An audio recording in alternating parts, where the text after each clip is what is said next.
Buenas noches para todos. En primer lugar, pues queremos hablarles mi grupo y yo sobre los antecedentes que dieron lugar al matrimonio igualitario dentro de pues el Estado colombiano y pues sus repercusiones que pues se ven evidenciadas en este momento pues con todas las los pasos que ha dado la jurisprudencia. En primer lugar, pues creo que debemos resaltar una sentencia, la cual es la sentencia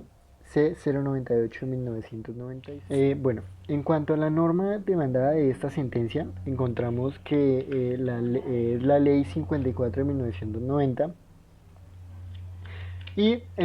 resaltan por la cual se definen las uniones maritales de hecho y el régimen patrimonial entre compañeros permanentes. Como tal, pues lo que se cita y la norma establecida dice de la siguiente forma. El Congreso de Colombia decreta, artículo primero. A partir de la vigencia de la presente ley, todos los efectos civiles se denominan unión, para todos los efectos civiles se denomina unión marital de hecho, la formada entre un hombre y una mujer que sin estar casados hacen una comunidad de vida permanente y singular. Del mismo modo, y para todos los efectos civiles se denominan compañero y compañera permanente al hombre y la mujer que forman parte de la unión marital de hecho. Entonces, como tal, eso es lo que eh, la demanda quiere hacer valer,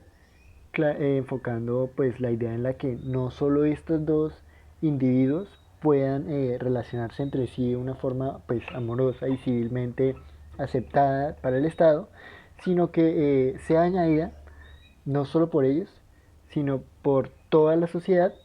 aclarando jurídicamente que esos efectos de un matrimonio igualitario se vean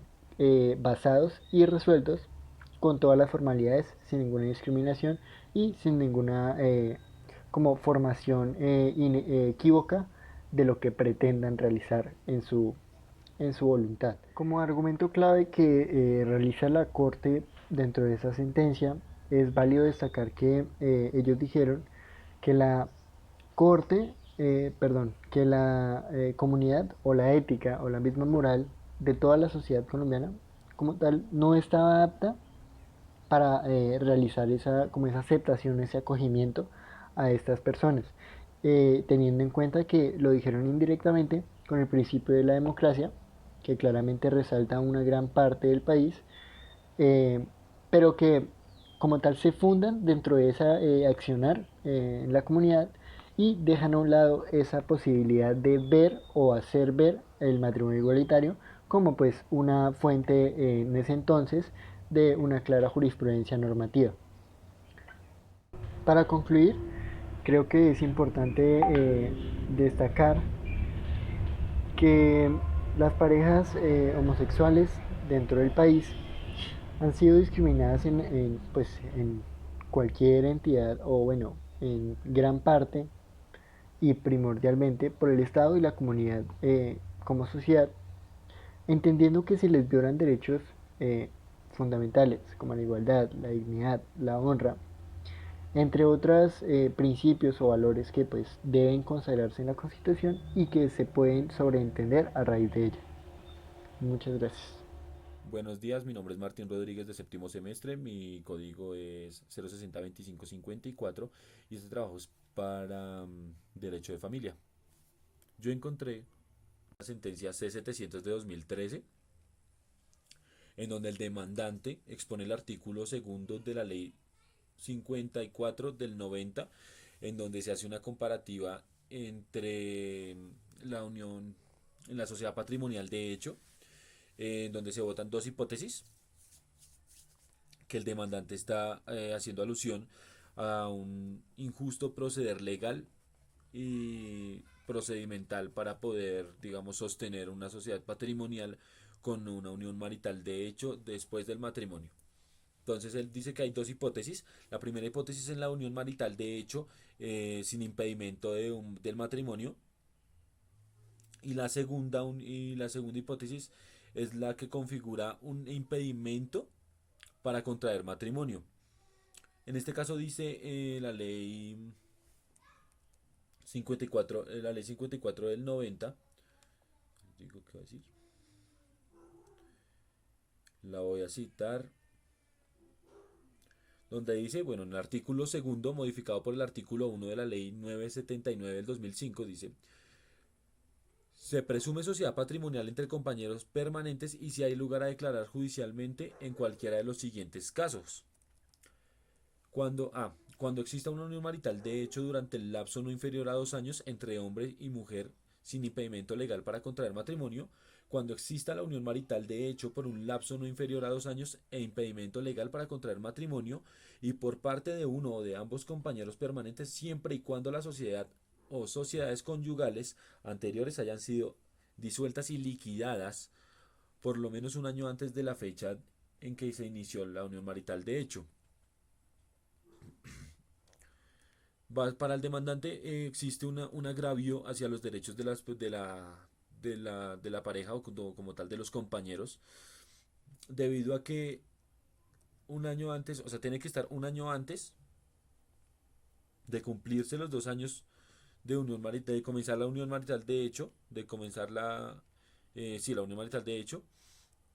tiene que estar liquidado y tiene que estar disuelta la unión, la sociedad conyugal anterior. A lo que si no está, los bienes que procedan de esa unión marital de hecho, según lo que entiendo, también harán parte del, de esa persona que era la anterior pareja de uno de los que en este momento, digamos, se encuentran en esa unión marital de hecho, o en ese establecimiento de la unión marital de hecho. El demandante hace alusión a que si ya hubo una liquidación, no debe haber una comparativa, o sea, no debe haber como una repartición posterior de esa liquidación independientemente sea un año, o sea, en ese año no debe haber de todas maneras, ya hubo una liquidación, no debe haber esa repartición de los bienes que se haya construido por parte de esa pareja, de esos compañeros que están en la unión marital de hecho, para con la persona de la anterior sociedad conyugal. Adicional, en las intervenciones, la Academia Colombiana de Jurisprudencia hace alusión a que es una demanda inepta, o sea, que tiene una ineptitud esa demanda y que realmente podría llegar a afectar mucho más allá de lo que la persona está intentando defender. Voy a citar una de las partes de lo que dijo la Academia Colombiana de Jurisprudencia, en la que indica que desde su experiencia particular ha podido verificar que la justicia pura o material no existe, pues siempre habrá alguien que se considere tratado de forma injusta. Bajo este supuesto, afirma que el argumento del actor en el que solicita la aplicación de un trato justo, las relaciones patrimoniales entre los compañeros permanentes es fútil, sobre todo cuando, contrario a lo que manifiesta en su escrito, no es necesariamente quien esconde u olvida resolver su anterior sociedad conyugal quien se beneficia de su incuria o dolo. Entonces, bueno, hay varias posiciones en las que se les solicita, digamos, también habla el Ministerio de Justicia y Derecho y la Universidad de los Andes, que digamos que es la única que sí solicita que se declare inexequible de la norma acusada, eh, y que estima que en los efectos es necesario que esta corporación se declare la inconstitucionalidad de los apartes demandados por el accionante, por el demandante, debido a que sí se está, digamos que le dan la razón a que diciendo que en el medio seleccionado por el legislador para evitar la coexistencia de las sociedades de ganancias a título universal no es necesario y pudo ser reemplazada por otra que no implicara la lesión en tan alta medida a los intereses jurídicos de los compañeros permanentes. Para esto la decisión de la Corte en concepto fue eliminar una palabra del apartado, no el artículo completo, ni modificarlo completamente, lo modificaron solo con una de las palabras que fue la de liquidar la sociedad conyugal, la de liquidar, ya que una vez, bueno, ya voy a citar lo que dijo la constitucional normativa demandada.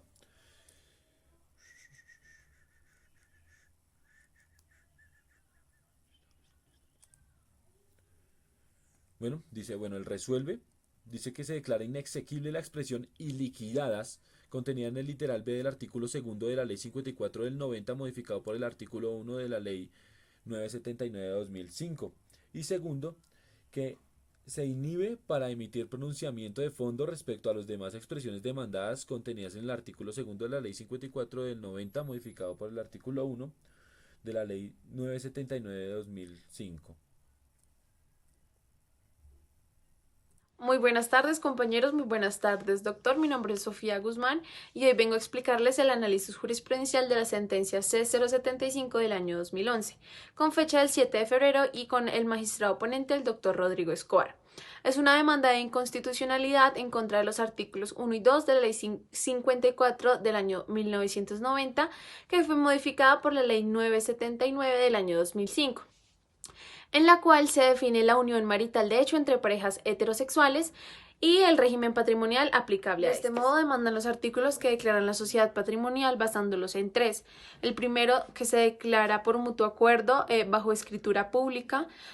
con notario que dé fe de dicho acto. El segundo es acta que esté en centro de conciliación y el tercero es sentencia judicial. La Corte Constitucional declara exequible la Ley 54, fundamentando que toda ley que esté expresamente para las personas heterosexuales también tiene que estar para las personas homosexuales, o si no se va a declarar inconstitucional por ser aplicado únicamente para una pareja. Asimismo, la sentencia habla de inadmisión, de ineptitud sustantiva, de nulidad y de inexistencia. Las consideraciones de la Corte Constitucional fue que la demanda debía ser nula e inepta por no recoger los artículos requeridos y necesarios.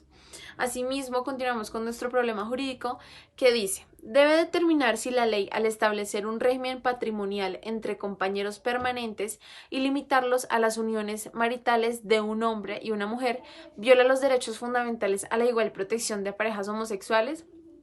Y nace la pregunta de cómo se puede probar la existencia de una unión marital de hecho. Volvemos al punto de atrás donde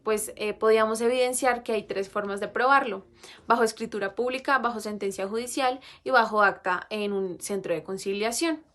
De este modo, la Corte considera y afirma que el Estado se encuentra fundado con respeto y respecto a la dignidad humana. Finalmente, la Corte Constitucional reconoce el régimen patrimonial para parejas homosexuales, declarando que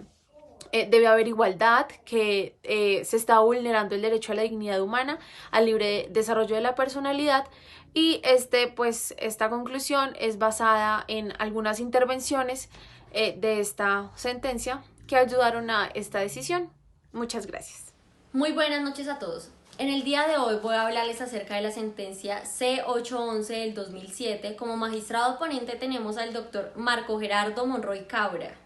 3 de octubre del 2007.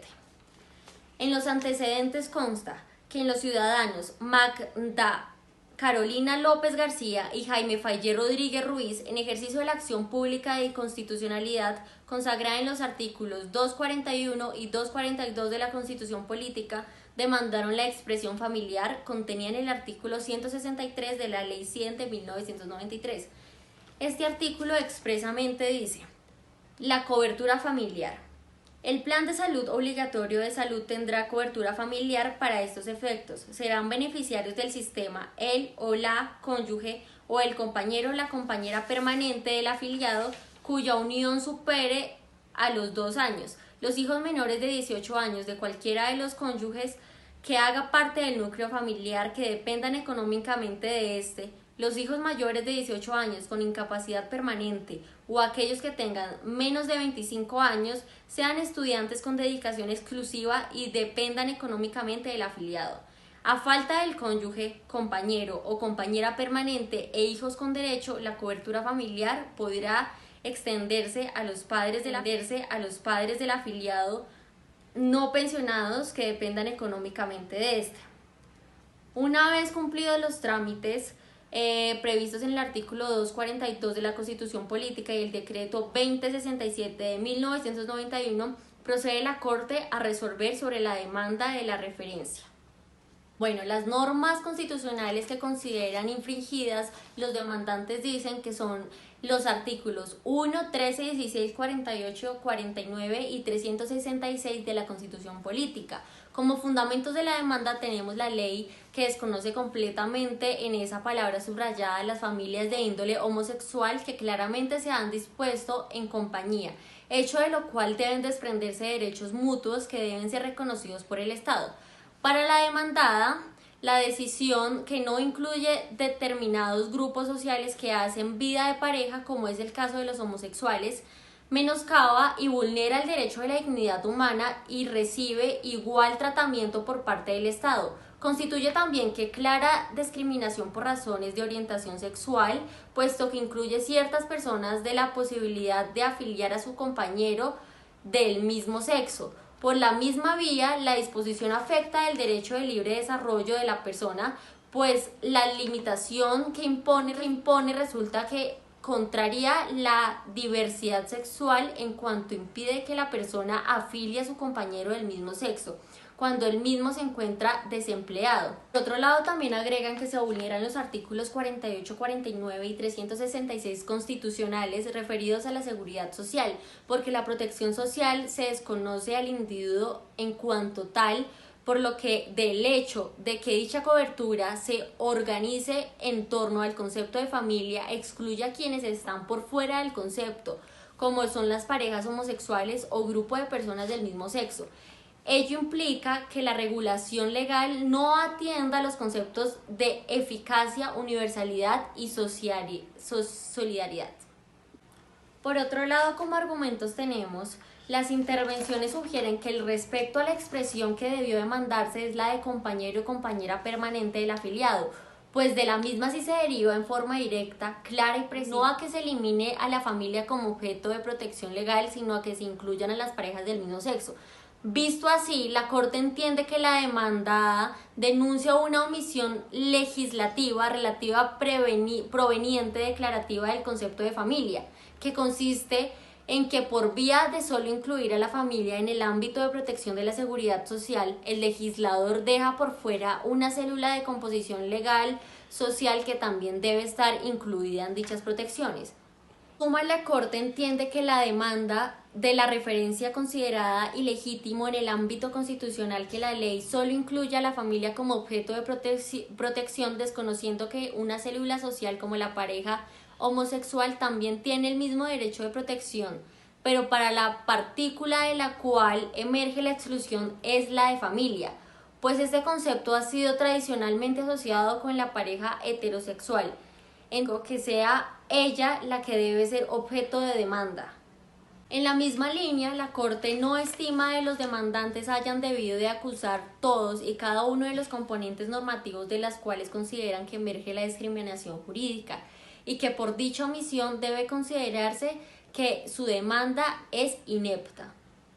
Con todo y aún así aceptará que la demanda de la referencia indebidamente se ha dirigido contra la expresión familiar, pues no es el aparte del cual proviene la alejada violación constitucional. No por ello debe incluirse a la Corte que esté obligada a proferir un fallo inhibitorio en las múltiples ocasiones de corporación ha acusado a la figura de integración de la unidad normativa que le permite asumir el oficio, el estudio de una disposición legal que no ha sido expresamente demandada, cuando su contenido jurídico es indispensable para completar el contenido de un dispositivo legal que sí ha sido.